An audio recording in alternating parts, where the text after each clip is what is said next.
পরোটা, এর জন্য আমি এখানে 2 বাটি ময়দা নিয়ে নেব। এবার দিয়ে দেবো 1 চামচ চিনি, স্বাদ মতো লবণ, দিয়ে দেবো 4 চামচ সাদা তেল। এবার লবণ, চিনি আর তেল একসাথে ভালো করে ময়দার সাথে মিশিয়ে নেবো। অল্প অল্প জল দিয়ে একটা সফট ডো বানাবো। ময়দাটা মাখা হয়ে গেছে, এবার এর মধ্যে আমি একটু তেল মাখিয়ে রেখে দেবো। 15 মিনিট মতো রেস্টে রাখবো। 15 মিনিট হয়ে গেছে, ময়দাটা আর একটু চটকিয়ে নেবো। এবার এখান থেকে আমি লেচি কেটে নেবো, আর লেচিগুলো একটু বড় সাইজের করবো। এই যে এবার পরোটাগুলো ভালো করে বেলে নেবো, এটা আর একটু বড় করবো। এবার এই পরোটাগুলোর মধ্যে তেল ব্রাশ করবো, একটু ময়দা ছড়িয়ে নেবো, একটু কেটে নেবো, তারপরে মুড়িয়ে নেবো।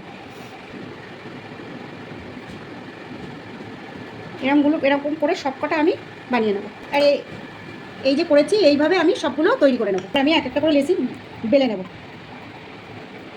এটা যতটা পাতলা বেলা হবে লেয়ারগুলো ততটা সুন্দর হবে, আর মানে পেটাই পরোটাটাও ভালো হবে। একদম পাতলা করে বেলে নেবো। এটা বেলা হয়ে গেছে একটা পেটাই পরোটা, এবার ছেঁকে নেবো। এটা দেখো কতটা পাতলা হয়েছে, হাত দেখা যাচ্ছে। তাওয়া বসিয়ে দিয়েছি, এর মধ্যে দিয়ে দেবো তেল। এবার এই পরোটাটা আমি ভালো করে ভেজে নেবো।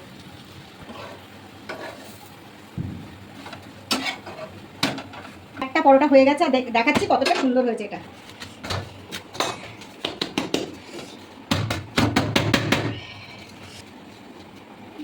দেখো কতটা নরম হয়েছে, যে হাতের মধ্যে ঢুকে যাচ্ছে আবার। এই যে আর এইভাবে সব পরোটাগুলো আমি রেডি করব। পিঠার পরোটাগুলো রেডি হয়ে গেছে। এই যে দেখো কত সুন্দর দেখতে হয়েছে, আর খেতেও খুব একদম নরম আর সফট হয়েছে। এই যে ঘুগনির সাথে এটা একদম দারুণ লাগবে।